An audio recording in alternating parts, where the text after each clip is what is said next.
Hi and welcome back to my kitchen. Today I have a recipe of making rhubarb cake. It is a very moist and soft cake because at the base I'm going to put a sponge cake layered with vanilla cream, and on top I'm going to put crumble. If you love apple cake, this one might also turn to be your favorite. We will start by preparing the rhubarb because I need to set it aside for 10 minutes. I will start by cutting the leaves, which are high in oxalic acid, which we should not take in high quantity, but a little bit of it is not harmful. And then I'm also going to cut the heads because they are woody, just like by asparagus. It's a very thin skin, by the way, and if you're not able to remove everything now, when I'm cutting it into cubes, I'll remove the remaining skin. So we still have another chance of removing the skin. And also it's not easy to eat the skin, so that's why I'm going to remove it because it's not a nice feel in the mouth. Oxalic acid that we are talking about is found in many greeny plants like spinach. But when we take it in small quantity is okay, only we are not supposed to take it in large amount. Rhubarb is a seasonal plant that is usually found in the market from April to June.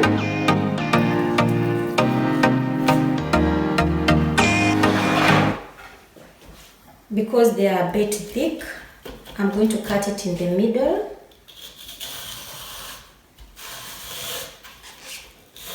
And then I'm going to cut them into small cubes.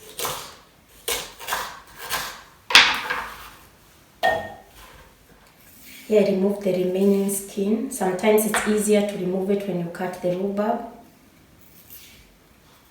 If you can't remove all the skin, a little bit of it is okay. And because the rhubarb has a tart flavor, I am going to add 2 tablespoons of sugar and a bit of cinnamon for taste, but the cinnamon is optional. And set it aside for about 10 minutes. And in the meantime, we will start preparing the cake batter, which we will need 2 eggs, 125 grams flour, a half teaspoon baking powder, 100 grams sugar, 100 grams soft butter, a drop of vanilla extract, and a pinch of salt. Make sure that your eggs and butter are in room temperature for a very nice and smooth butter. I will start by beating the soft butter,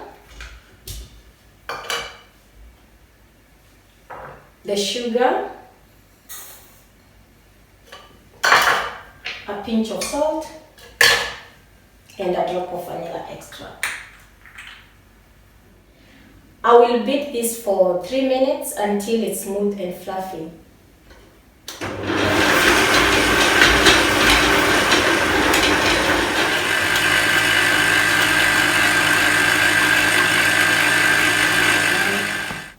And now add the eggs one by one.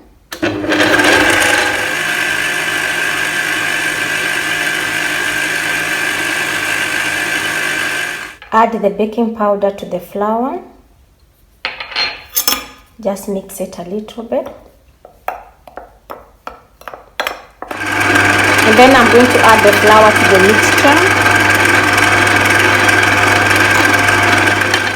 It's not a runny batter.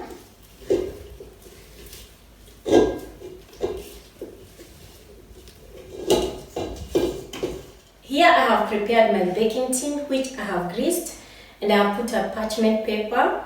It's 24 centimeters. You can take less than 24 centimeters, but don't take more than 24 centimeters because your cake will be too flat. Good. And then I'm going to put my prepared butter on the tin. That will be our first layer, the sponge cake.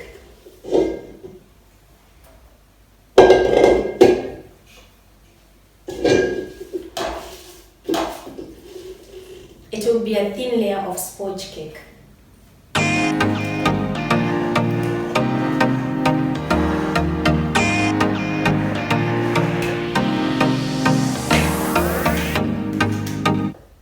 And now I'm going to prepare the quark cream, which will be our second layer.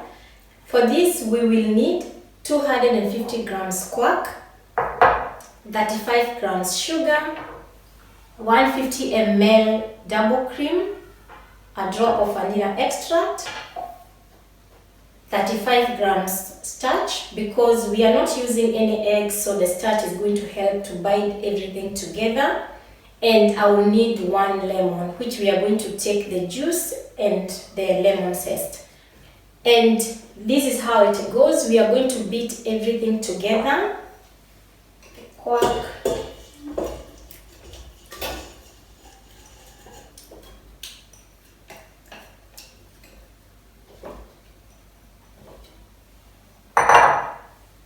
the sugar, the starch,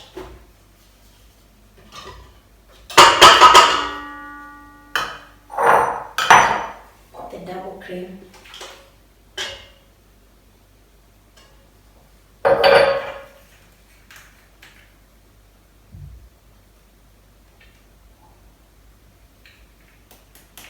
and a drop of vanilla extract. I'll just whisk this until everything is smooth.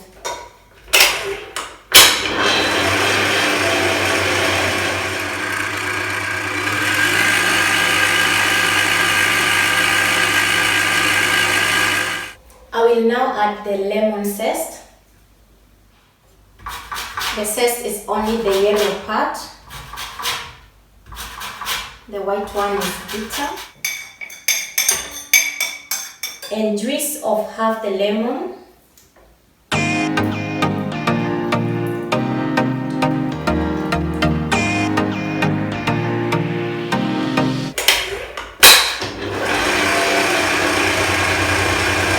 This will be our second layer.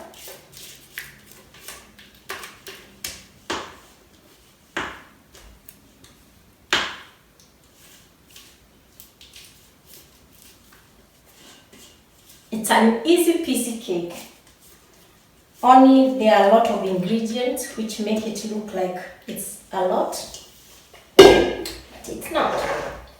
Then I'm going to spread our quark cream.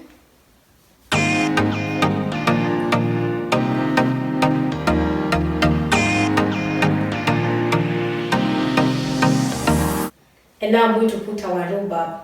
And what is remaining is only the crumble.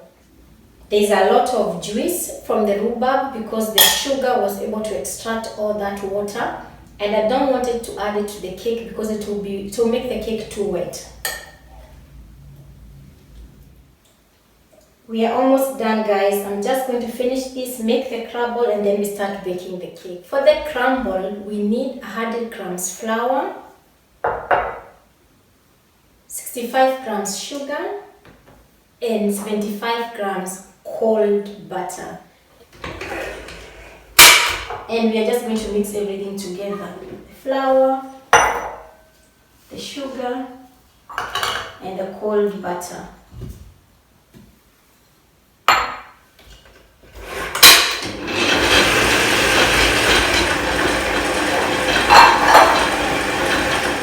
So the crumbles are done. I'm just going to spread it on the cake using my hands. And then I'm going to bake this 170 degrees for 40 minutes until the crumbles turn golden brown and the quark cream will be firm. And of course the sponge cake will be done. And then I'm going to let the cake cool for 2 to 4 hours because it's easy to cut it when it's cool and also it tastes better. So I'm about to bake the cake 170 degrees for 40 minutes.